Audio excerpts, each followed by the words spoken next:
Thanks for tuning in to Proline TV as we introduce golf coverage on the PGA Tour for the first time.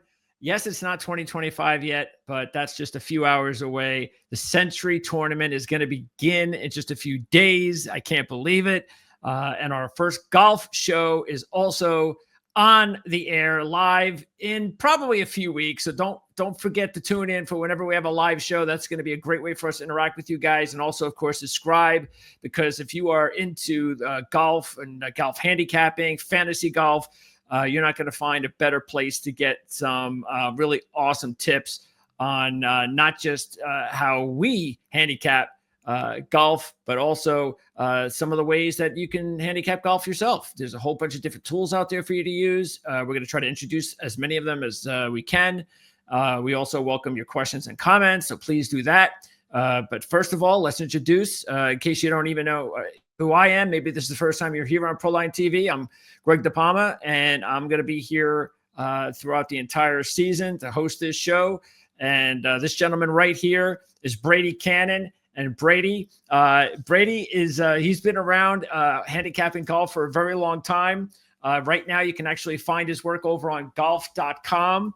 And that is a website that Brady puts together a really cool preview, a nice little overview on the golf course, and he gives his picks and such. And we're going to actually let you see what that looks like here in just a few minutes. And of course, Brady is also the host at Sports Grid. We're going to also let you know what that looks like as well. You can find Brady out on his Twitter account at Las Vegas Golfer. And you can find all of the links of how to contact Brady in the description area of this video. So enough of me talking. Brady, it's really good to have you on here. And this is going to be a lot of fun. Yeah, absolutely. Kicking off the new year. I mean, the PGA Tour is kicking off 2025 as they always do at gorgeous Kapalua in Maui on the islands of Hawaii. And here we are kicking off the golf show on Proline TV. So I'm very thankful to be here, and thank you very much for having me, Greg. And yeah, I look forward to a fantastic season. Excited to get rolling. All right, so we're not going to do this every week, but it's the first show. So this is a great opportunity to let everybody know a little bit about our backgrounds, but specifically yours, since you're here for the golf shows, even though you do a lot more than golf, but we'll get into that in just a minute. So give us a little bit of background on your overall sports coverage, and also how you got into golf and why you like it. Well, I started playing golf at about 13 years old. And then out of college, I got a job in San Francisco as a sports reporter for a radio station and covered some of the golf events there that were held by the PGA Tour in the city of San Francisco for a while. For a couple of years, we had the Tour Championship at the Olympic Club in San Francisco. That was pretty cool. And then made my way down to Pebble Beach to cover the AT&T Pebble Beach Pro-Am a few times. Moved to Las Vegas 30 years ago. And that's when I got into the whole sports betting segment of sports and golf, of course, and started playing like fantasy golf. Now they have like one and done. I started getting involved in those type of things and did quite well. This is, back in the day, I don't know if they even have these type of leagues anymore, but we had a league where there was, 40 some PGA Tour tournaments in a season. And we started in Kapalua in Hawaii, and we had to submit, one player. You couldn't select a player twice, but we had to submit all 40 entrants, for the entire season before it got started. So it was not like, so it was not like one and done week to week. You had to figure out where you wanted to put Tiger, where you wanted to put Phil and Ernie Els and VJ, and I actually won that contest one time, finished second another time. But good money? Yeah, it wasn't bad. I want to say we had about 40 people playing or something. I really can't even remember. It was so long ago when I was doing that stuff. That was in the late 90s. We had a website. I think it was called Pro Pick'em or something like that. Or Pick the Pros, something like that. Okay. But that really, kind of cut my teeth in the world of handicapping golf, because I had to figure out not only who was going to show up at a tournament, I had to figure out what type of players the course catered to, who was the defending champion, because when you're picking everything before the season starts, Yeah. And as you know, in fantasy golf, if your guy if he misses the cut or doesn't show up, you don't get any points. He doesn't make any money. So you had to first find out who was going to be there and then who was likely going to finish strong. And so, that was a lot of research, and that's how I really got started on golf betting. And then I kind of, gravitated into just betting who would win the major championships. And then, I want to say mid 2000s, I started getting further into golf betting and betting, outright winners every week and head-to-head matchups. And not only until maybe the last 5, 6, 7 years, has it been readily available where you can bet finish position markets, top 20 finishes, top 10, stuff like that. So, Yes. Here we are, gosh, really 30 years later from where I just started doing fantasy golf and graduated eventually to what we're doing, here today. And that's, writing for golf.com, being here on the show with you, talking about my picks on Sports Grid and everything from outrights to finish position to head-to-heads to make or miss the cut. I mean, as you know, Greg, golf betting has probably been one of the fastest growing sports in betting of anything else in the world. And it got a real shot in the arm during COVID too, when it was the only sport you could bet on. It became incredibly more popular. But one thing that's fun about it, my friend and I, we both call this like a 4-day lottery ticket. You can hit a 50-1 shot every week. That's Whereas, right. if you're betting the NFL, you do a Super Bowl future, you got to wait, all season long, whatever. So golf just has so many different ways to enjoy it and handicap it, over just the course of 4 days. It's really a wonderful sport to bet on. And I think more and more people are finding that out. Yeah, those one and dones. I got introduced to them by Jared Smola, who's my co-host, and it recognized me from Prime Sports Network, and actually the Jan Stevenson Golf Channel. Jared was my co-host, and we'll definitely be looking forward to have Jared back here during the season. But he introduced me to the one and done, and I mean, these contests are just huge now. They're just massive. The money is outrageous.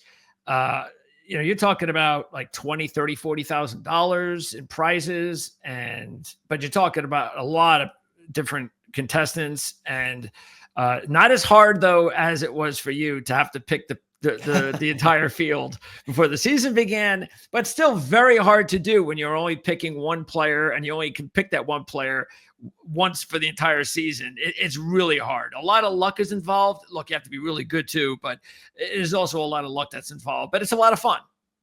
Oh yeah, absolutely. And you're right. It's interesting, the difference in picking every player and inserting them into which tournament, where you want to use them versus going week to week. And you can argue that the week to week is easier because you know who might be in good form.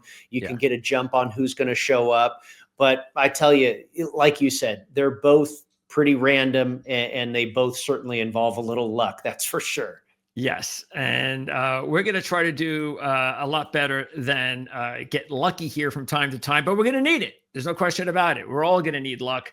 And before we do that, though, I want to, and again, this is something that I thought is very important for us to get a little bit of a background on who we are. So this is Brady. This is your X account.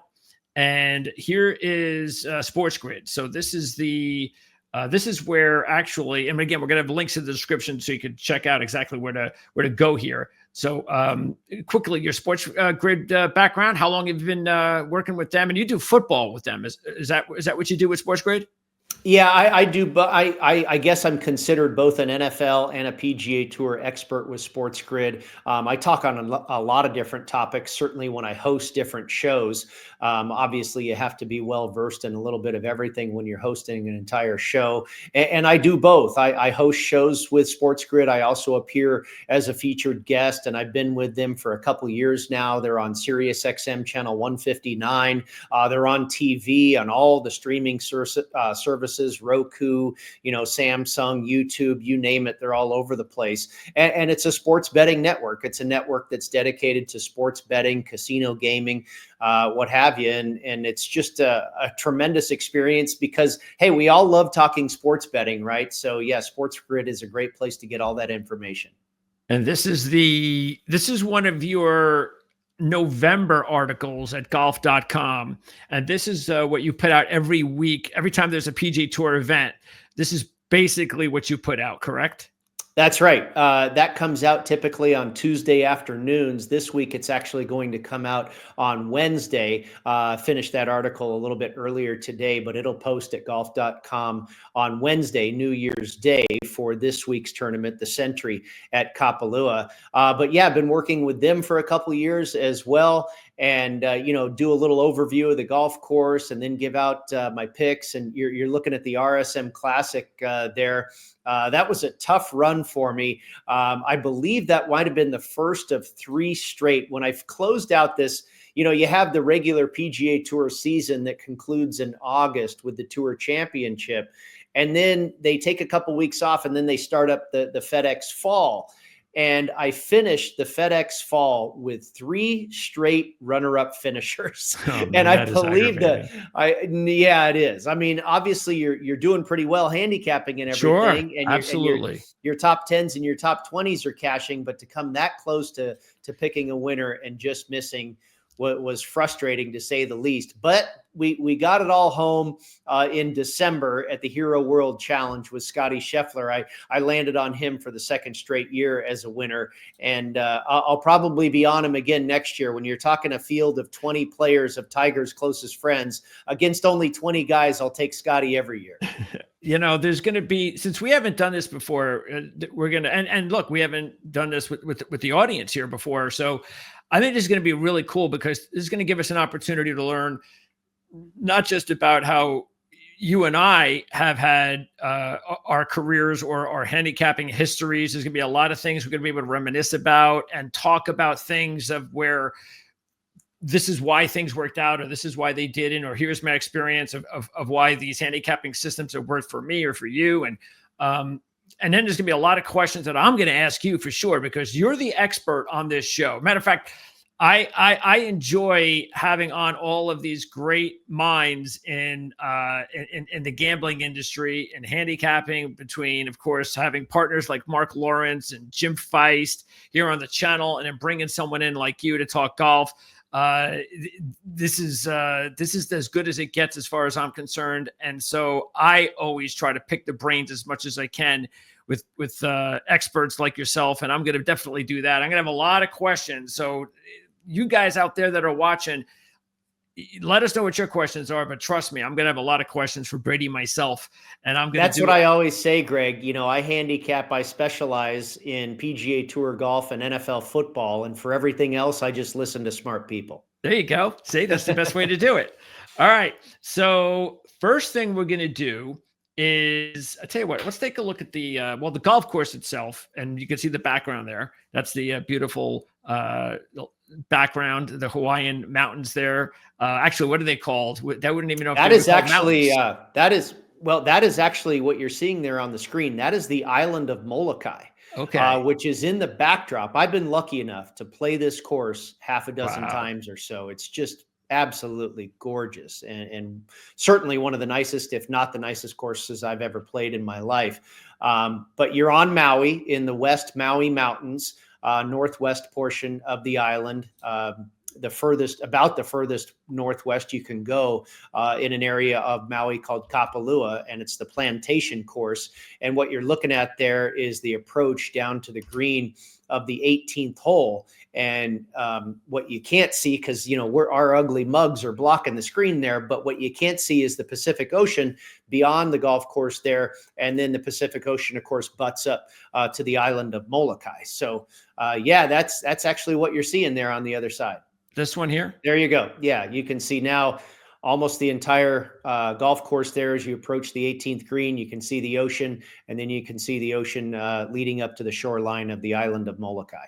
So anyway, let's talk about this golf course. It's beautiful, and it's also considered easy. So like if you're looking at we're using like a fantasy tool, and you have to decide what kind of course is it. Well, it's on the easy side, but it is going to be a signature event, right? I mean, which makes things kind of interesting, because normally the signature events are the tougher golf courses or the better ones. This is not considered either of those, but yet we're getting some of the best golfers in the world because there's a lot of money at stake. Well, I love the fact that they've turned this into a signature event because, the course is near and dear to my heart, and it's such a gorgeous area that I love watching it every year. We're going through the cold temperatures of winter, all over the United States, basically, and you turn on the TV, and there you have the gorgeous sunshine of Maui and the Pacific Ocean, and it's just inspiring to start your year looking at something like that. And yeah, is the course easy? Well, the guys certainly light it up when there's no wind. The wind is the defense here. And obviously, when you have a coastal resort course like this along the ocean, you're going to get some wind. And we've seen some editions of this tournament where the wind is really blowing and these guys are, shooting a winning score of 9, 10, 11 under par. Yeah. Conversely, if the wind is not blowing, you're getting scores like 30 under par that are winning this tournament. What we have in the forecast this week for the Kapalua area of Maui is Thursday when they tee off, they're expecting winds upwards of 20 plus miles an hour. So I think Thursday is going to be pretty breezy, and that might be a difficult day. But after that, it dies down into kind of the 10 or 15 mile an hour range. And that's pretty normal. Again, as I'm sure you can imagine, when you're high up on a hill overlooking the Pacific Ocean, a 10 to 15 mile an hour seaside breeze is normal conditions. So it looks like Thursday will be the only day that's a little bit of an outlier where maybe we get gusts as high as 30 miles an hour. Now, even though 10 to 15 is normal for this golf course, it would still be considered like, and again, this is like for anybody out there that is, you're looking on the, and again, this could be for any particular model you use for handicapping fantasy wise. Now we use Fantasy National, and I think they have 3 choices. It's moderate, windy, and calm, is it? Or I don't know what the third one is, but would this windy as hell? Yeah, right. Would this be considered moderate? So, because it's not exactly dead wind, which a lot of places can be. But so, it's normal conditions for normal here. There. Yeah. And these guys are. I've often heard that when you get wind of 12 miles an hour or more, that's when it affects a golf ball. Okay. Less than that, it's almost negligible. But 12 miles an hour or more, which you should have, 10 to 15, right in that neighborhood. But I think these guys can navigate that type of wind speed really easily. And those that have played this tournament before, probably even more experienced at how to navigate that type of wind. Now, when it blows 25, 30, that just becomes difficult, period, no matter where you are. But because it's so normal at this, and I think it's probably true with a lot of coastal properties that they play on tour, Vedanta Vallarta in Mexico and El Cardinal at Diamante in Los Cabos, and, some of the alternate events in Puerto Rico and the Dominican Republic and, Harbor Town in South Carolina. So, there's a lot of these events that they play on coastal venues, Pebble Beach, where I think a seaside breeze is standard. And these guys have been playing these courses for so many years. I think that 10 to 15 mile an hour coastal breeze, because that's normal, it's not affecting them too much. And we've seen it in years past. If you're just getting that 10 mile an hour breeze at Kapalua, you're going to get scores in the 25 under par neighborhood that win the thing. Yeah, so we'll find out, like you said, with it being windy on Thursday, it's going to be interesting to see. And for any tips regarding the fact that you're going to get the windy conditions on Thursday, and then it's going to be, again, pretty calm to moderate the rest of the tournament, how would you handle that? Any different?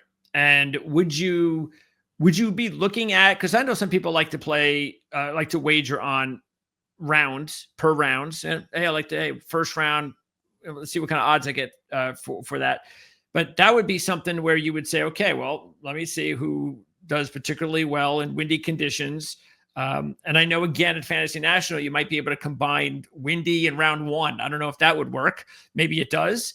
Is that something that you think is overdoing it, or not so much if you're somebody who likes to bet round by round? Well, not necessarily round by round. And you could go a couple different ways here, but it is very important to check the weather for every golf tournament because, as you know, a tradition now, this golf course or this golf tournament, I should say, does not have a 36 hole cut. Okay. It's a signature event, it's a limited field. There's only 60 players that are here. This used to be the Tournament of Champions, where anybody that won a tournament on the PGA Tour the year prior would get invited to play in this tournament. Now they've expanded the field where, in addition to all of the winners, it also includes anybody that did not win that finished in the top 50 in the FedEx Cup points list, in the FedEx Cup standings. So they have expanded the field. Now you have 60 in the field. There's 4 players that are actually qualified to be here that chose to not show up this week, or I shouldn't say chose in all cases. Rory McIlroy, Tommy Fleetwood, and Shane Lowry chose not to be here. Scotty Scheffler, not necessarily by choice. He hurt himself carving a meal over Christmas or something like that. Hurt his hand. So he is supposed to be back in a few weeks when we go to La Quinta, California, near Palm Springs for the American Express. But those are the 4 guys that were qualified for that 60-player event that are not going to be here. But back to the weather, when you're looking at a cut and head-to-head matchups, oftentimes they get what we'll call a draw bias. Okay. And sometimes you'll get a wind that is really brutal in the morning and it calms down in the afternoon, or vice versa. It's very calm in the morning and it picks up and goes nuts in the afternoon.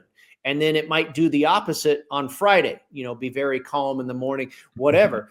But on the PGA Tour, if you tee off again on a traditional event that has a 36 hole cut, if you tee off early on Thursday, then you will tee off late on Friday. And again, vice versa. If you tee off late on Thursday, you will tee off early on Friday. So sometimes you can match up where guys are scheduled to tee off with how the wind is supposed to blow, and figure out who's going to have an advantage. If they're catching the draw just right, where they're not going to face the worst of the wind, and you have a head-to-head matchup where their opponent is facing the worst of it, then you've got an edge right there staring you in the face. And now these odds makers have become pretty smart. They're aware of this type of thing too. So they are not always pitting, a guy that might have an advantage versus a guy that has a disadvantage. But that's something to certainly pay attention to. And now here for Kapalua, when I did my research, and we're doing this on Tuesday, you don't necessarily want to put all your eggs in the basket as far as the weather early in the week. You want to try and make that decision as late as possible when you have the most up-to-date forecast. But what I'm seeing is pretty much wind all day on Thursday. So it's not going to necessarily favor one player or another. And then on Friday, it's supposed to die down. And again, there's no cut here. So it looks like 3 of the 4 days, no matter what you are and or matter what player you are and when you're teeing off, you're going to get 3 out of the 4 days of calm conditions, and everybody's going to be in the same boat essentially. So I don't think you have that particular angle that you can look at here this week as it pertains to the weather. But on a normal week on tour, a non-signature event, a typical 36-hole cut event, that is something to definitely look at. What about the fact that we're going to get a lot of downhill tee shots? I mean, the elevation changes are going to be drastic. You don't get this very often on the PGA Tour. Is there a way to handicap that? Not really. I would only say it kind of can be applied to a couple of different skill sets. Okay. It's a very long golf course. It's almost 7,600 yards. Yep. And it is unique in the sense that I believe it's the only course on tour. I'm pretty sure it's the only one they play on the schedule that's a par 73. We're used to a par 72, sometimes a par 71, sometimes a par 70. This is actually a par 73 with an additional par 5. So that's another scoring hole. That's another birdie opportunity. So that kind of shortens the course a little bit, because you've got an extra stroke, if you will, for these guys. So, I mean, if you're playing a par 70 that's 7,600 yards, that's incredibly long. Yeah. But this is a par That's US 73. Open stuff. Yeah. Yeah, and that's not even hardly fair. Then you're Yeah. playing par fours that are 540 yards and stuff like that.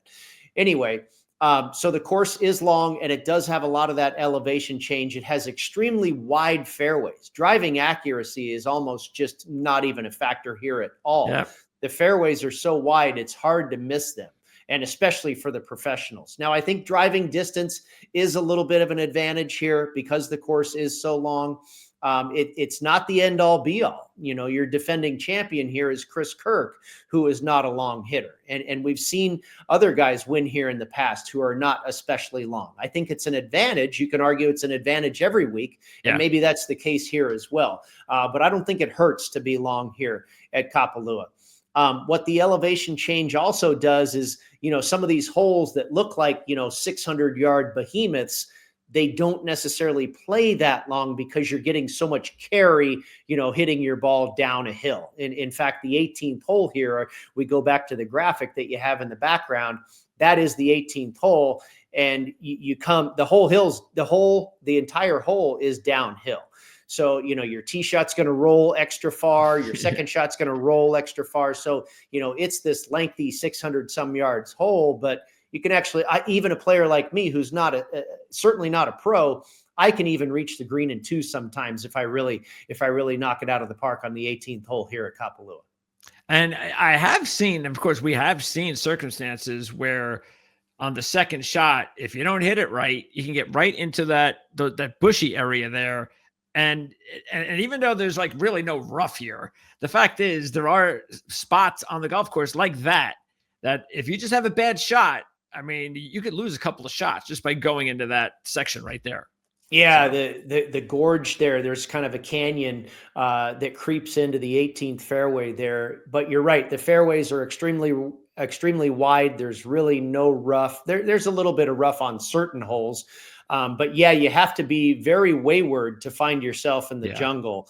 And it'll happen. But for the most part, I think these guys are going to find the fairways. Yeah.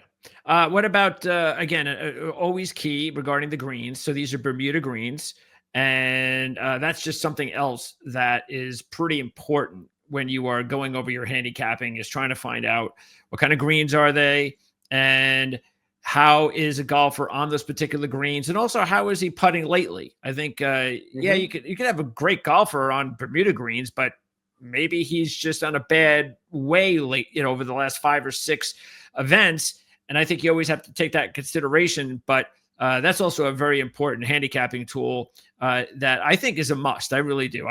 Putting now, putters can always get hot. We know that, and that's where you get long shots to come from out of nowhere sometimes. Yeah. But over the course of the season, if you're steadfast with those types of rules, and everybody can have your own rules and your own data, and everybody has your own. But if you do use greens, just as an example, if someone has a great week, well, someone has a great week. But over the course of the season, as long as you're religious to those rules on the green, they'll pretty much work out for you. Yeah, this particular course here, the greens are huge. They're very big putting surfaces. And all this makes a lot of sense when we go back to the wind, all right? I mean, we're talking about normal here. Normal conditions are a 15-mile-an-hour wind. And sometimes they kick up where they are crazy. Well, if you're going to build a golf course that the general public wants to enjoy, you've got to make the fairways very wide, and you've got to make the greens very large, because when that wind kicks up, your average player, if you've got narrow fairways and tiny greens, it's going to take them 8 hours to play the course. You have to simplify it a little bit. And you talked about at the beginning, this course is relatively easy. Yeah, if the wind doesn't blow, the pros can take it apart because it's built for the average resort traveler. And we saw that recently in the fall series, a brand new course that Weiskopf designed not too far from me here in Las Vegas, in St. George, Utah. Black River Resort or something like that. I'm trying to remember exactly what it was called. But the wind often, just blows through there crazy, that part of the country as well. So Weiskopf, again, massively wide fairways and big greens. You have to cater to the average player and make things easy like that if you're building a golf course in a very windy area. And that's what we have here. As you mentioned, wall-to-wall Bermuda grass, not a whole lot of undulation in these greens. They're relatively flat.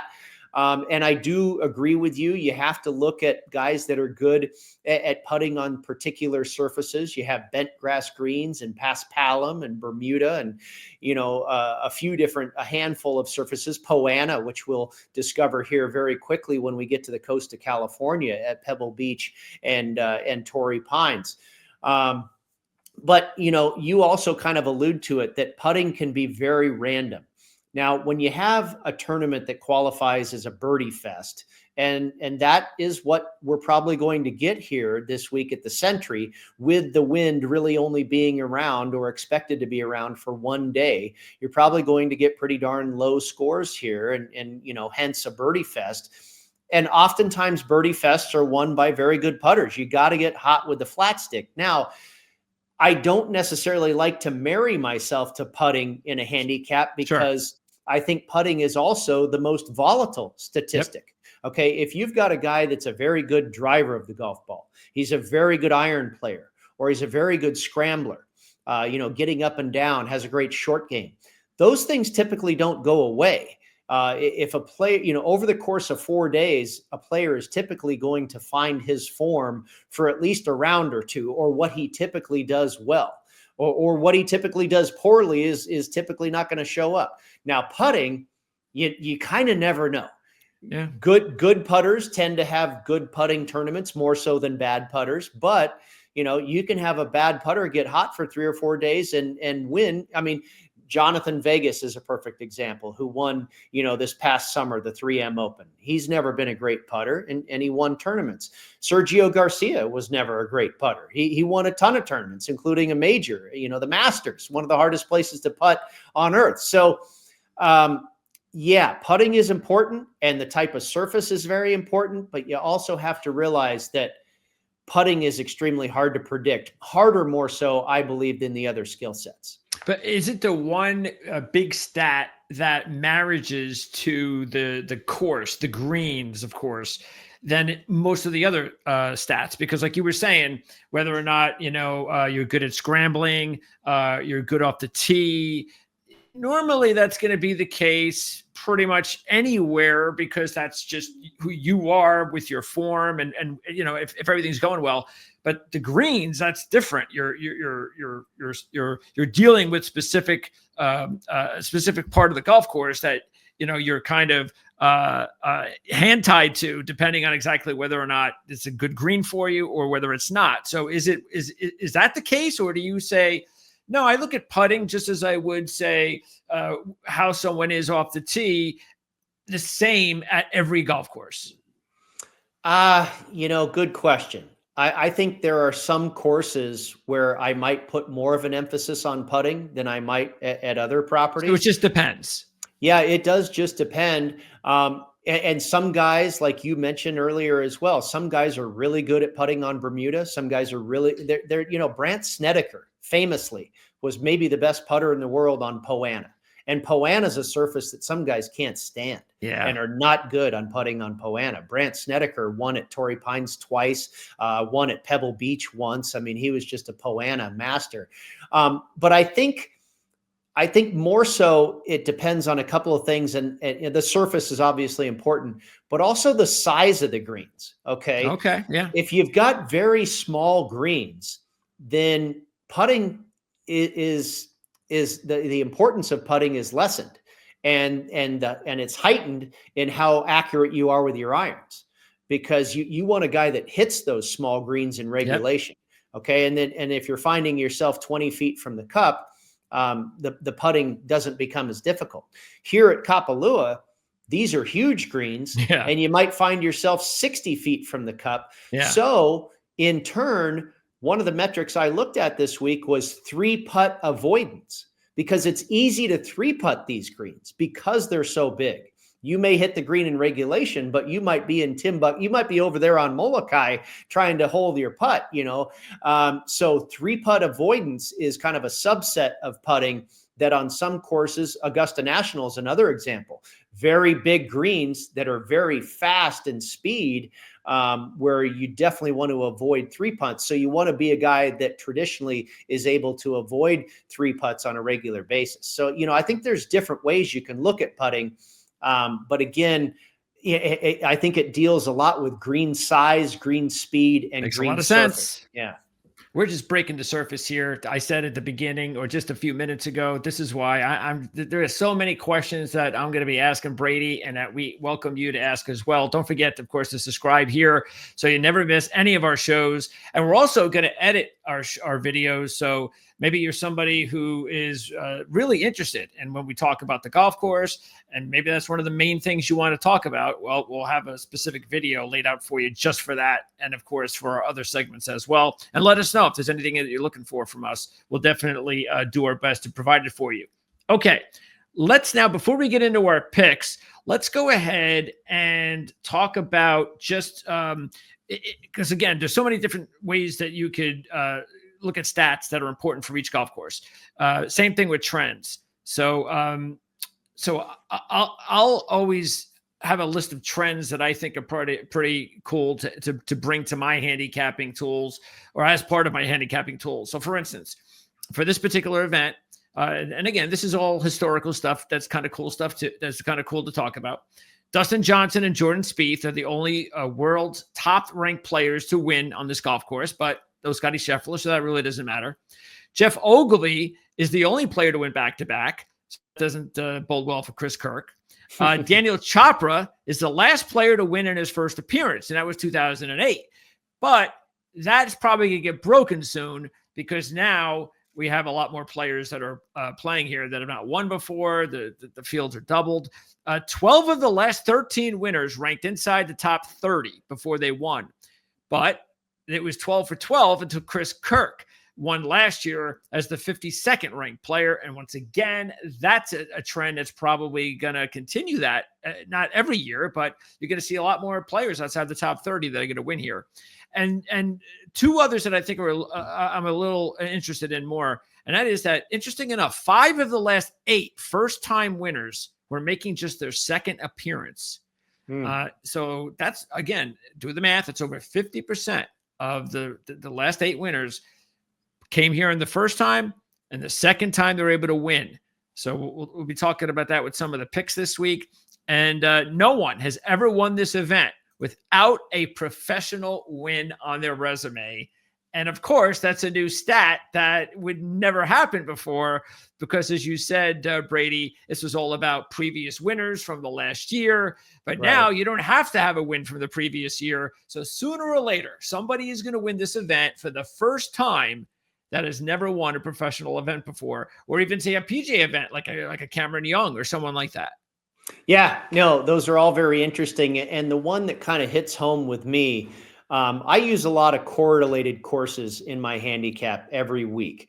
And what I mean by that, there are certain courses or events on the PGA Tour that are more predictive than others. The golf course typically spits out the same type of player, or even the same specific players, year in and year out. And probably the very most predictive tournament on the PGA Tour is the Masters.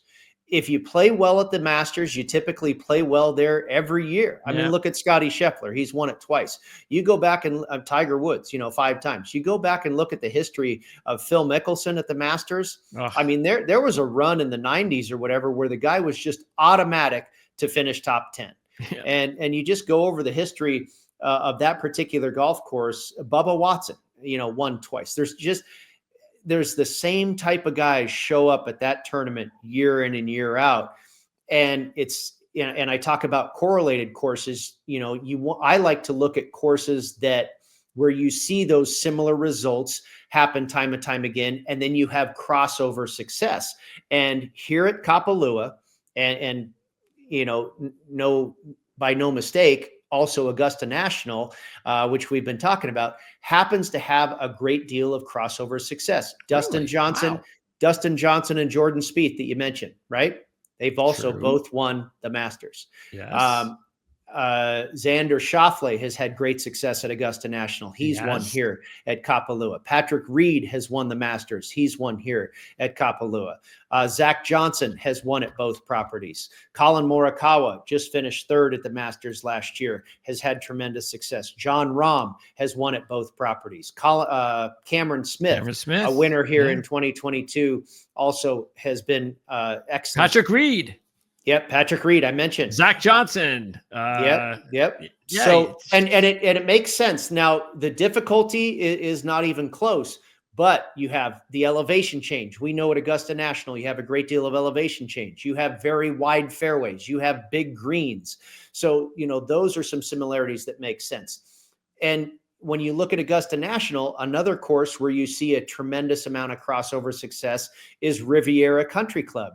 Again, a lot of elevation change.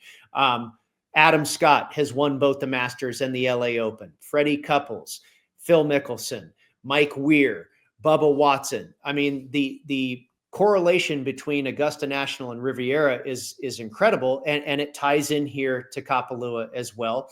And then I'll take it another course further to the old course at St. Andrews. Cameron Smith won there the British Open in 2022 after winning here in 2022. And we know that there's a lot of crossover success between St. Andrews and Augusta. Zach Johnson, Jack Nicklaus, Tiger Woods. So those courses just kind of all have a lot of the same names that pop up year in and year out. So that is part of my handicap. And I do that week in and week out on the tour. I want to find other courses that set up similarly, that ask the player, the same skill sets are popping up as important to determine success at a particular course. So this week I looked at Riviera, at Augusta, at St. Andrews, and also a couple of others, Torrey Pines North, of course, a part of the Farmers Insurance Open, and also Monterey Peninsula Country Club, which is always typically a part of the AT&T Pebble Beach Pro-Am, a part of that course, 3-course rotation down there. Well, that is, but you think this particular course, though, and the similarities to others are a little bit more easier to define than other golf courses. So, like next week, we talk about Sony. You don't think you're going to come out and say, well, there's 5 or 6 that are real similar. Not so much. You think Kapalua is really similar to these other ones, or is it just the way this is every week? What's kind of interesting is there's been a lot of crossover success between the Plantation course at Kapalua and next week at YLA Country Club. We've seen a lot of similar winners. Justin Thomas is a guy that's won at both courses, and Ernie Els, I think, has won at both. But the courses are polar opposites from one another. Yeah, right. YLA Country Club is narrow. Now, the one similarity is they're both on Hawaii. It's on Oahu. This one's on Maui. The other similarity, or what they have in common, is they're wall-to-wall Bermuda grass. Other than that, they're coastal, and you get some breezes and some wind. Other than that, they're totally different. Chris Kirk is another guy who's done tremendous at the Sony Open and of course is the defending champion here at the Sentry. But next week for the Sony, I'll be looking at other, accuracy-based, shorter coastal designs like Harbor Town in Hilton Head, South Carolina. That's similar to the Sony Open. We've seen a lot of crossover success there. Matt Kuchar has done very well at both of those courses. Mayakoba down in Riviera Maya, where they used to play the Worldwide Technologies. Now it's a part of the Live circuit outside of Cancun. Russell Henley has won there, and he's won at the Sony. Patton Kazire has won there, and Matt Kuchar. They've all, so, every week there's going to be a handful of courses where you see similarities. Colonial Country Club's another one where Kevin Na has won at both Colonial and the Sony. And that's that kind of smaller, tighter track where accuracy is going to mean more than distance. So even though we do see some crossover success between the Plantation course and YLA next week, the courses are completely different from one another. Well, again, this is why there are just sometimes you think there are so many different ways that you can handicap a golf event. There are, but the fact is that, and this is why everybody has a different approach to it, and you have to feel comfortable with your own model. And what I always tell people is one thing, and I think it's the most important thing I could ever tell anybody that handicaps, and maybe they're new to it, is once you pick something that you're confident with, you just have to stick with it religiously and don't veer off unless you pick up something that you've never thought about before and it helps you. That's great. But I see people sometimes too much, something like Chris Kirk winning. They might start to think about, well, why did Chris Kirk win? And should that affect how I handicap this event? Well, I would say no. Just leave Chris Kirk out of it and just keep going the way you were going before Chris Kirk came in and just crushed all of the different reasons why Chris Kirk shouldn't have won last year.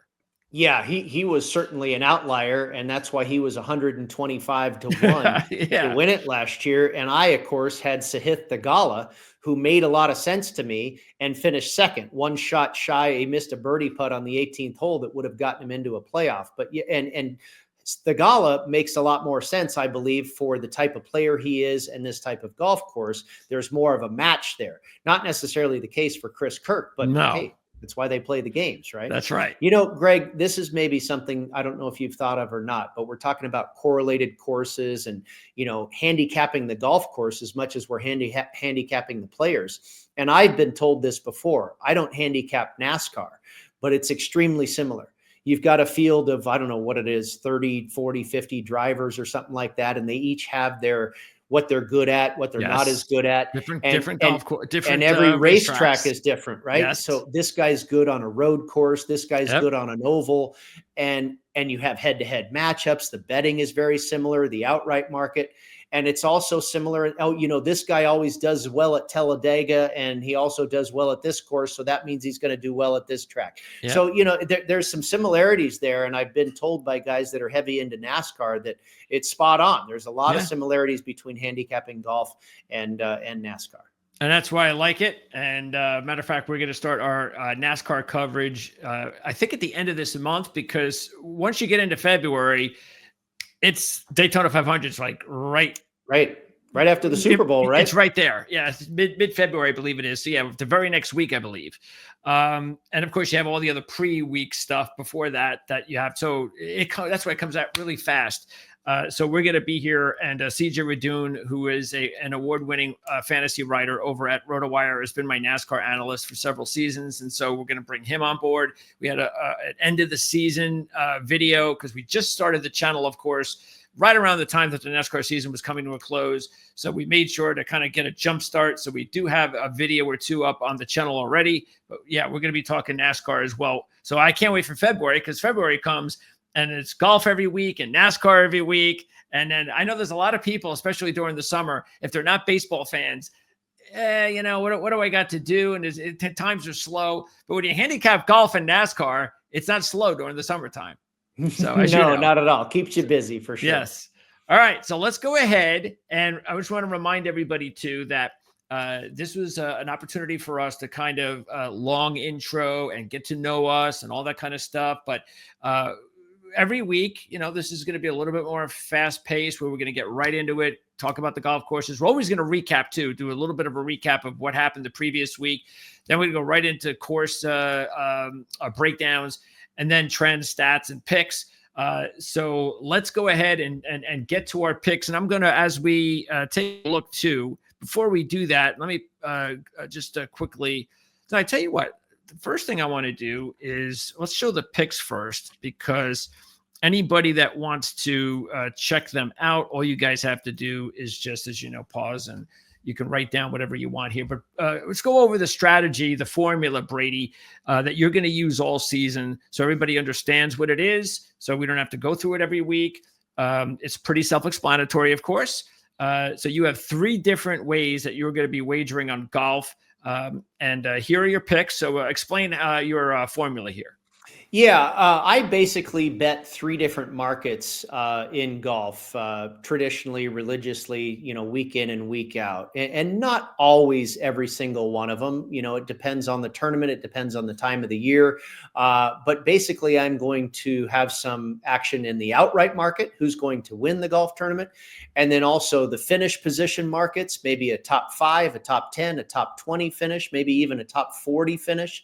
And then also the head-to-head matchups. And the head-to-head matchups are a market where you have the best chance to win. You have, you're at slightly more of a disadvantage to win in a finish position market. And then the hardest market, basically, to cash is the outright winner. So I will risk the least amount of money in the outright market. And we've just used basic dollar amounts here. You see on the graphic there that, let's say we're going to risk $20 in the outright market. I will pretty much go to 2 or 2.5 times that in the finish position market. And therefore we've used $50 on those plays. And then the head-to-head matchup market will be where you risk a full unit. Let's say that's $100, whatever your unit is. But that's how I like to have a schedule, or what would that be called? A breakdown of how much I'm risking in each market. The outright market, again, the least, the finish position market, a little bit more, and then the most on the head-to-heads. And that correlates with where you have the best chance to cash. I'm going to risk more where I have the best chance to cash. Now, that being said as well, you've got different, numerical numbers there, odds, obviously. Okay. And on the graphic there, we're showing $20 on each player. That is typically not the case unless I'm betting a player. Each player is at the same odds. I'm going to adjust my risk amount depending on the odds. Okay. Yeah. I'm not going to bet the same amount on a guy that's 100 to 1 as I'm betting on a guy that's 10 to 1. Okay. I'm basically trying to win a certain amount, and I'm going to adjust my bet accordingly. And then whatever it is I bet on that person in the outright market, I might bet 2 or 3 times as much on a finish position market, and again, the head-to-head matchup. So we're trying to create a picture here for you where you can relate to this money management system, if you will. The most risk on the head-to-heads, a medium amount of risk on the finish position, and the least amount of risk in the outright market. All right. And then I am a little old-fashioned, and I go after, again, the reason I love golf and NASCAR handicapping, as we've talked about before, is that it just gives you an opportunity to make, a good amount of money by winning one tournament. I know I've had these situations in golf handicapping for seasons sometimes where I can go like 0 for 12. And then I get the 13th week, I got a winner, and I'm almost even with the amount of money that I spent with the first 12. Yep. So it's not the way you want to do it, but it's just a point that you can be in a losing streak in golf, and it can get right back to it if you hit it for that 1 week. So those are my picks. And again, this is exactly what Brady was talking about, how my dollar amount gets lower here based on how the odds go higher. And I'm sure starting next week, Brady will be able to, Brady will put in his own figures. I put him in just as a model this week, but Brady will put in his own figures next week, and you'll pretty much see the same thing. Okay. So now let's go ahead and go through, and then we'll talk about your picks and such as we go through here. So Xander Schauffele is the heavy favorite. And I don't know about you, but I try to always avoid the heavy favorites unless I am really, really just, he's so hot, like a Scotty Scheffler. He's so hot. He's really good here. I'm not wild about some of these other players this week. And hey, it's sort of like horse racing. Hey, sometimes you got to just go with the heavy favorite, and there's nothing you can do about it. Go with the even money horse. And that's basically what I do as well. But here, I just don't see the reason to do that. We know how good Xander Schauffele is, but I just can't put money on a Xander Schauffele this week, considering the fact that, yes, he has won here before, and I get that. But his putting seems to be, lately. And again, I don't really see it with Xander this week at such a low number. Well, he hasn't played in a long time. There you go. We haven't seen Xander Schauffele since the Tour Championship back in August. So yeah, no, he was not a guy I landed on either. And I'm pretty much with you. I certainly want to know who the favorite is, and I'll certainly take a look at those top 3, 4, 5 guys on the board, and sometimes I will land on them. As far as the shortest shot, I was on Scotty Scheffler at the Hero World Challenge at Why not? gosh, I think it was plus 225. Yeah, And right. you know what? He probably should have been minus 225. Yeah.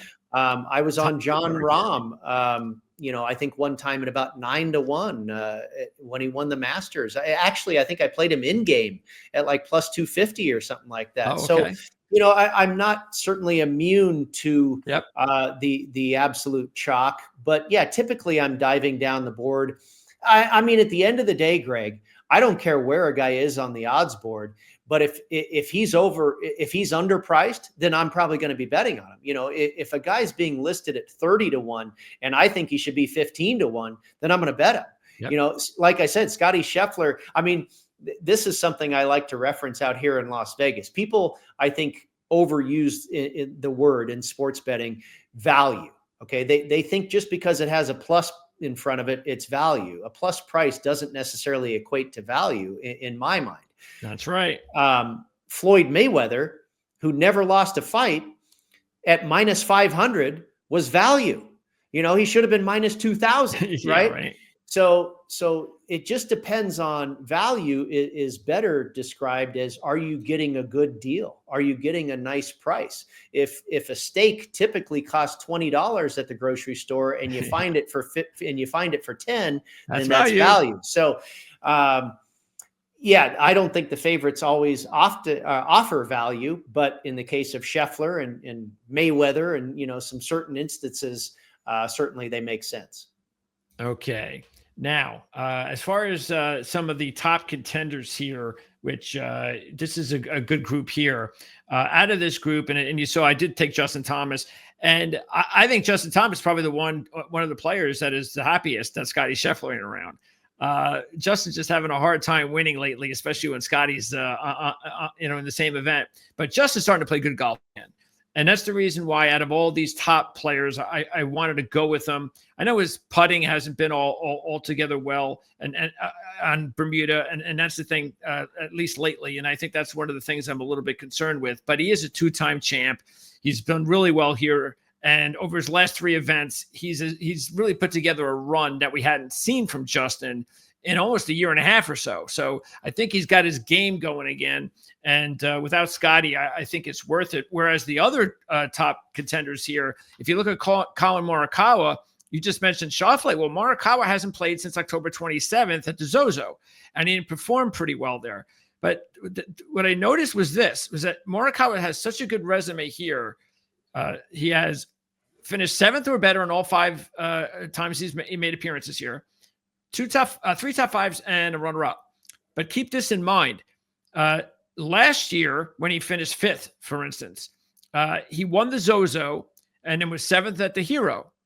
But if you look at his altogether previous 5 trips to this event, he always played at least the Hero, or I think it was Dubai. But this year, he hasn't played since October 27th, and it wasn't a good result. So this is the first time he's coming into this event really just cold, and he hasn't done anything. And I think that's you're always looking to, or at least I am always looking to nitpick the favorites, the top guys, because you kind of want to avoid them if you can, because it's so short priced. And I think there's a reason for me to try to just avoid Colin Morikawa because of that. I don't see the same history of him coming in here. Now we know he can win. He's great here. Maybe he does win, but I think that's something that you just need to keep in mind, that his schedule is completely different than the other times he's played here. Yeah, I think that's a good handicap on your part, and it makes sense. He's changed his routine. Will that benefit him or will that hurt him? I know it was a couple years ago. It hurt me quite badly. I was on Colin Morikawa, and he had as much as a 9-shot lead on I had Sunday. Him in that week too. Yes. Everybody did. And I know, right? he fell apart, and John Rahm ended up winning. But no, there's no doubt about it that he traditionally is very successful at this golf course. Oberg, the thing I'd be a little bit hesitant, not the fact that he played here last year, because again, second appearance seems to work, but he didn't really have a great result. But also his putting seems to be off a little bit. So I'm a little bit concerned with that. But other than that, I think that at the end of the year, we weren't seeing the best of him that we were earlier in the season. Other than that, I think we have to go to here's a quick question with you with Matsuyama. Okay, he's got 3 top 5s and 7 appearances at this event, but in his last 4 years, he hasn't finished better than 13th, and he hasn't played well here. And I've seen other players have this kind of history at golf courses where the first 3 or 4 times they played, very good. But then all of a sudden, the last 3 or 4 times they played in a 7-year span, they can't buy a top 10. They can't buy a top 25. And so I always thought that it might be interesting to find out, of course, is it psychological? Is it something in his game that he's changed from when he was here 10 years ago to where he is 5, or is it something in the stats? So how do you, like, if you see something like that, because some people might just go, oh, 3 top 5s out of 7. That's pretty good. Matsuyama's got a good resume here. I'm going to go ahead and take him. But should you take a guy that has not played particularly well here recently while those top 5s happened a long time ago? Well, I think you can make a case for it, sure, that a guy just has, for some reason, gone sour on a particular golf course. And maybe the other side of the coin is that because Matsuyama finished 58th out of 59 players here last year, maybe we're getting a little bit of value on him. Maybe we're getting a nicer price on, a guy who's ranked 6th in the world and has done very well here in the past, who is also won at YLA, won the Sony Open in 2022. He's a tremendous putter. I mean, he is historically not been a very good putter his entire career, but he's much better on Bermuda grass, where he has won, like I say, at the Sony and the Phoenix Open down in Scottsdale, also another Bermuda course. And one of the reasons I liked him is because he won on another course that is wall-to-wall Bermuda down in Memphis, the FedEx St. Jude Championship in mid-August, just a handful of months ago. Hideki Matsuyama won there, the first leg of the FedEx Cup playoffs. So he's got a recent victory.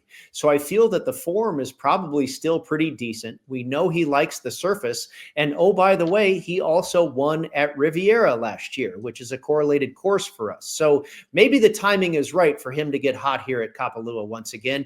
And also, Greg, over the last 24 rounds, we know this about Matsuyama, and it shows up in the stats as well. Over the last 24 rounds, Hideki Matsuyama is ranked 2nd in this field for scrambling. He's an excellent scrambler, and you need that around this track. So a lot of things made sense for me. What you're saying, absolutely. He hasn't been that great here as of late, but everything else has been pretty good recently. So we'll take our chances with him. The shortest shot I played this week at 22-1. And again, I found 22 here locally at the Circa Resort and Casino.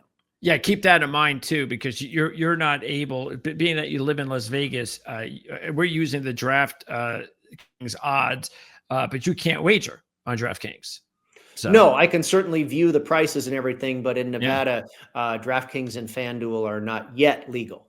All right, so Thegali, you took him last year, and he was 2nd. You did not take him this year. I do notice that, again, I'm just going to get back to putting, but it looks like he hasn't been putting all that particularly well recently, even though he's very good usually on Bermuda. But considering you took him last year, 2nd, 28 under par, why did you decide to pass on him this year? And he's sitting there around 25-1. Felt a little bit too obvious to me and that he would be very popular. I like typically don't like to always go with the popular choices. And I'll tell you, honestly, that's why I didn't land on Justin Thomas either. Thomas was one of the first guys that popped into my head because, like you say, he's been playing really well. And he's got an excellent history here.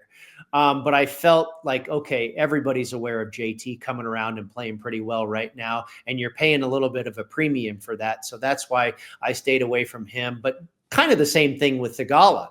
I felt he would probably be a fairly obvious choice here. And hey, either one of them might win. They're tremendous. I mean, they check a lot of boxes for sure.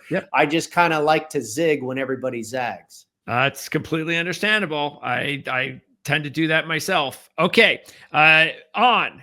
So here's a nice one and done story for you. So On finishes 4th last year in this event, and I like them because Jan Stevenson talked on a show. We did a preseason show. By the way, Brady and I are going to do a preseason show the week of Pebble, I believe. I think that's when we said we're going to do that.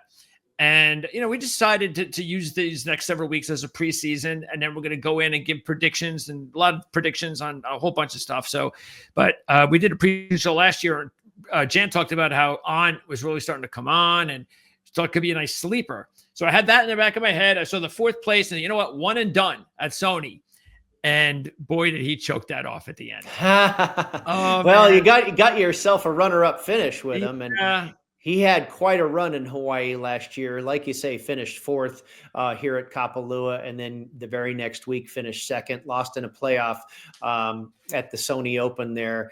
I'm trying to remember who was the champion. Oh, it was actually, was it the it was Grayson Murray. Yes. Yeah. God. Yeah. What a tough story that is. He nailed that 50-foot putt because On had like a 5-foot putt. Right. Murray was 70 feet away. And I'm thinking, I got this in the bag.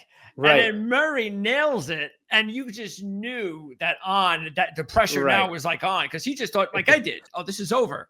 And he couldn't hit the short one in. So, well, I like him for a few different reasons this week. He's one of the longest hitters in the field. Over the last 24 rounds, he is 2nd in this field for driving distance. And I mentioned that distance is a little bit of an advantage here at this golf course. And obviously it worked to his favor last year. He's not a great putter, so you got to just hope that he gets hot with the flat stick for a few days. He certainly has the length, but he's also apparently in pretty good form, because he just won in late October, just a couple of months ago on the DP World Tour. He won the Genesis Championship there.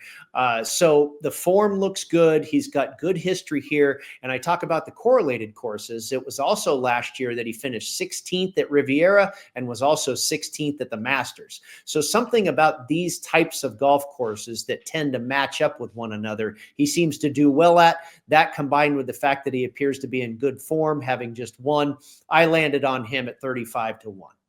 Okay. In this grouping here, there are 2 players that were on my list, Batia and Scott. And as you can see, the odds there. But I don't know. Scott, I have a good feeling about him this week, considering he's coming off that 3rd place finish in the DP World Tour Championship. And of course, that was a really good week for him. Rory winning that one. Who else? But I also like the fact that Adam tends to play well on these types of golf courses. I know it's the same situation, sort of like we talked about with Matsuyama, where he had more success maybe earlier in his career here than later. And he hasn't played here a whole lot. He's only played here twice in the last 10 years, and those results weren't that great. But he does have a good history overall here, like Matsuyama. So I have a good feeling about him this week. And Batia also, very good on Bermuda grass, 14th last year, coming off the 4th at the Hero, 2nd in Japan with his last finish on the Japan Tour. So I think, he's rounding into potential form as well. And maybe he's one of those golfers that'll pull the 2nd appearance victory. And we know he's he's obviously already proven that he's one of those up-and-comer talents on the tour who just needs to go out there and put together a really big year. And I don't know if it's this year, but it could be. It very well could be. And when we get to that preview show, he might be one of my guys that I say is a bet on in 2025. He's a great player. I like the kid a lot, and he's absolutely an up-and-coming star. I think he's got a good chance to do very well here this week. He seems to have the game for it. You talked about Adam Scott, and I thought about him because he makes a lot of sense for a lot of different reasons. Eventually I stayed away from him just because, like you said, he hasn't been here in a while, but this guy's another Masters champion at Riviera twice. So, he makes sense that he should do well at this golf course as well. Tony Finau. He is, in case you remember, he was on your list of 3 matchups. So you like him over Hovland. And is that a combination of things? I mean, strangely, Victor Hovland has not played well here. it looks like a golf course that he should actually play well at, but he just hasn't. Yeah, he has not done well here at all, ever in his career. I believe 4 or 5 different appearances, has never finished that high at all. And Finau has not been great here. He's kind of been hit or miss, and he does have some Hawaiian descent too. So you'd think maybe it would make sense for him. I don't know if that makes sense at all, but you'd think it might work. Colin Morikawa has some of that Polynesian descent as well, and he seems to flourish here. So I don't know, but Finau's game, I mean, he's tremendous at Torrey Pines. That's a correlated course. He's done well at Augusta. He's been in a playoff at Riviera.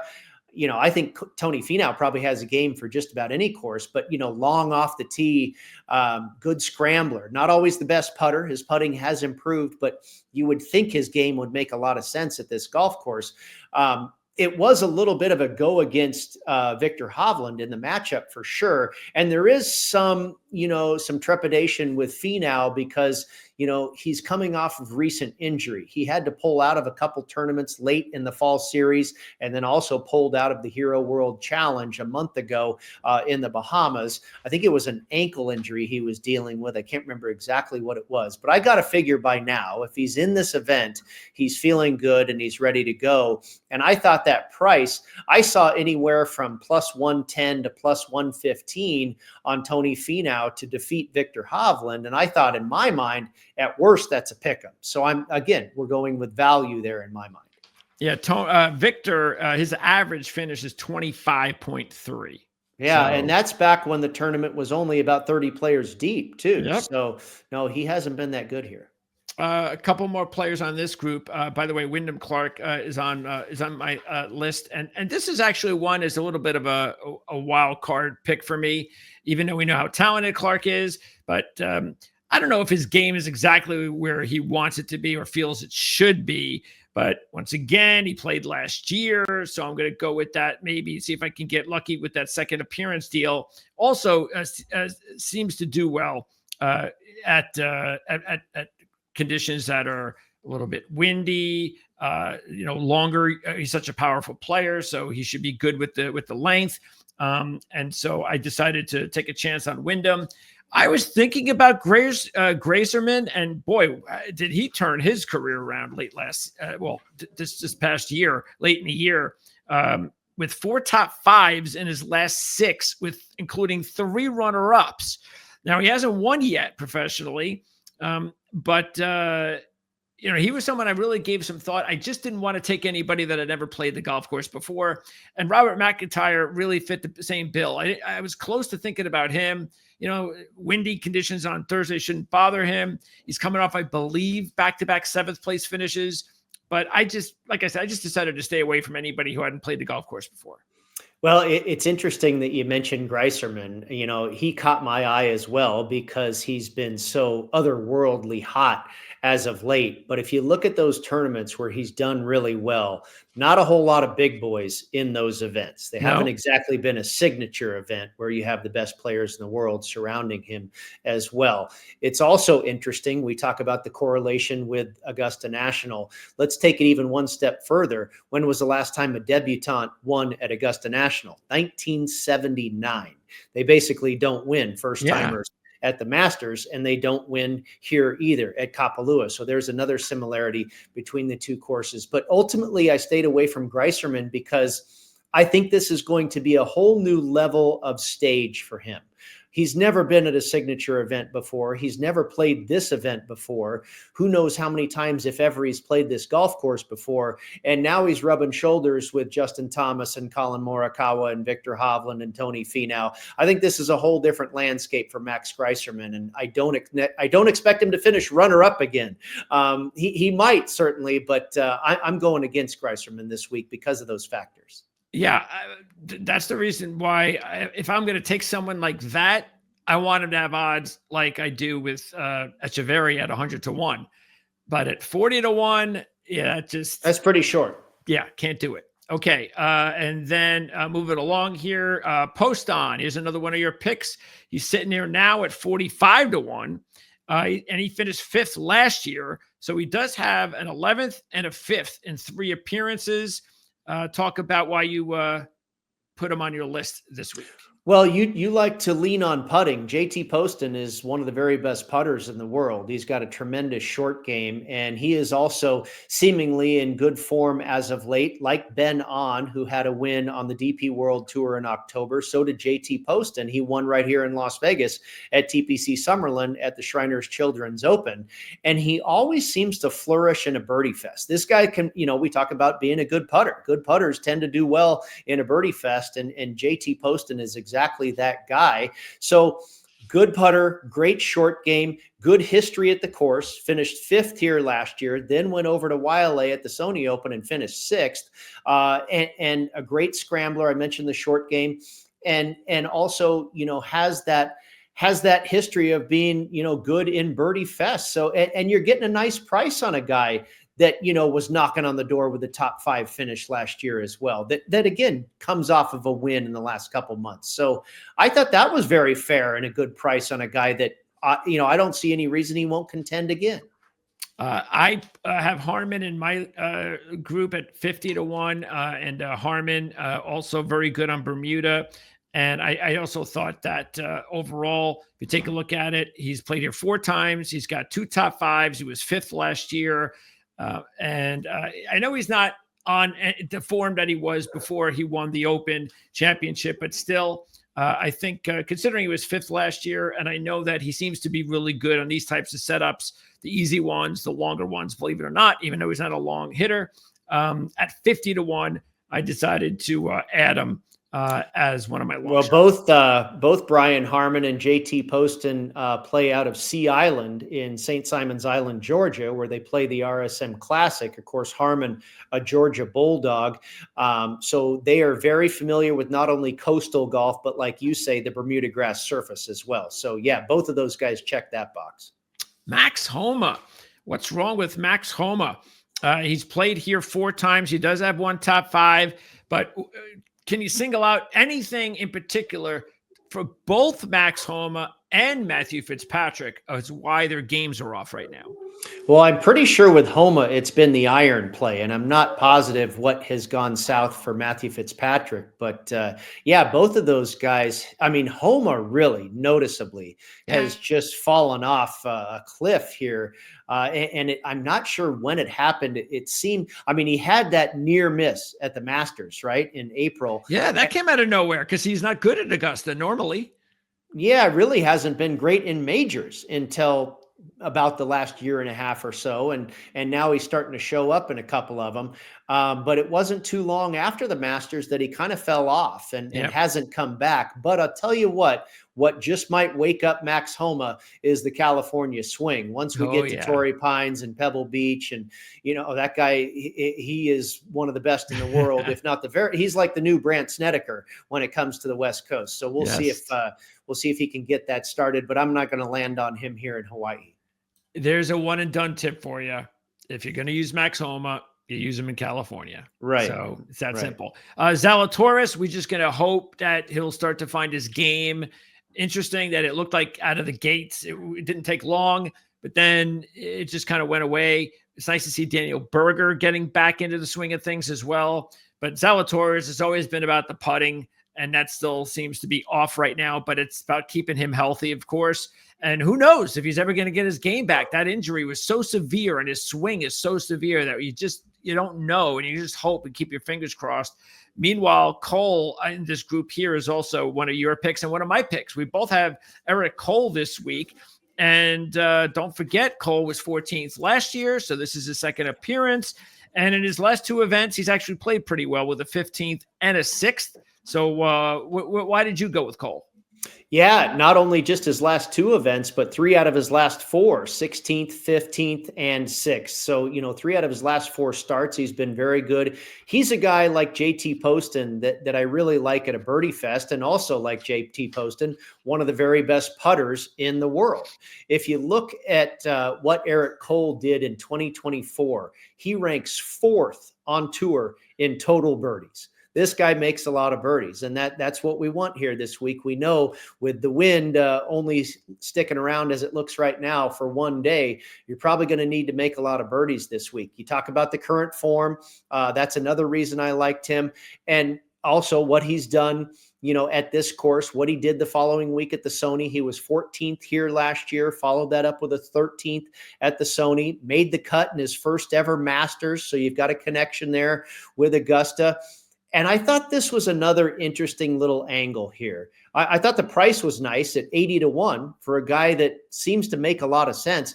He's all over the top of the board as far as where he ranks in the stats this week, Greg. In the last 24 rounds, he is 5th in this field for strokes gained approach, scrambling, and hole proximity from 100 to 125 yards. He's also 3rd in this field from hole proximity from 200 yards or further, and he's number 1 in this field for strokes gained on the par 5s. So it's very interesting. A guy that's not a long hitter is the best on the par 5s and 3rd best from 200 yards or more. He's also really good from close in, from 100 to 125 yards, scrambling, putting, and he makes a lot of birdies. So, I mean, he just makes a ton of sense. Here's the one little other interesting angle that I thought was peculiar. Chris Kirk, of course, is your defending champ, right? Well, it was in 2023 when Chris Kirk won the Honda Classic in a playoff. And who did he beat in that playoff? Oh, Eric Cole. So maybe it's Cole's turn to win at the Plantation course. Maybe. I know he had that run where he was just so hot. What was it, about a year and a half ago? And it cooled off last year for the most part, but it does look like he's kind of picking back up again. And and he talked about value. Now the odds are dropping down a little bit here, but maybe at every sportsbook's different, so you might still be able to get him at 70 or 80-1. Moving along here, Straka, I was actually thinking about. He's coming off the 9th at Hero. He improved from 21st to 12th in his 2 appearances here, 16 under par to 23 under par. So, and he's really good on Bermuda. So I was thinking about Straka. I didn't put him in my list though. And then there's Kirk, the defending champion. Billy Horschel had that really big win over in Europe against, was that against Rory? I think it was, right? I can't remember if he beat Rory, but so. He's won over there before. I think it was the BMW Championship where I think he's now a 2-time winner. Yeah, I think it was Rory. There's Echeverria. Again, I decided I'm always going to put 100-1 shotter in that range for sure, because why not? And he's also somebody that has been playing really well lately. And unlike Greiserman, he has a win. So he's got a win. He's got a runner-up. He's got a 6th place finish in his last 4 events. And he played here last year for the first time, and it was 20 under par, which is not that bad considering he's a lot better now than he was when he was here last year. So that's another player to keep an eye on. I don't really necessarily think that he's just going to be one of these journeyman players. I think he's got potential. Yeah, no, I don't disagree with you. I've liked him for a little while now, and I believe it was the Zurich Classic in New Orleans where I liked the team that he was on. I can't remember exactly who he was paired with now, but I really liked the pairing, the complementary nature of their pairing. And he didn't end up winning that. I think they ended up doing pretty well that week, but now bursting on the scene with a couple of victories as of late. The other guy that I kind of equate to him that I think is a budding star is Austin Eckroat, who just won in Mexico. Yeah. And that guy, didn't even need to be there. He was already inside the top 50 in the FedEx Cup points. You had all these guys in the FedEx Cup fall that are trying to qualify and keep their tour card. He didn't even need to be there and just went out and won the darn thing. He could be another guy that maybe you take a look at as far as a flyer this week. That's a good one. I like that one. Not just this week, but again, maybe one of those golfers that we'll be talking about on our preseason special when we're predicting several breakthrough players, or maybe players that, because one of the categories we're going to have is first-time major winners. So I don't know if these kids are ready for that yet, but we'll find a spot for them somewhere with one of the categories for sure. Okay, so next week, again, it's the Sony Open.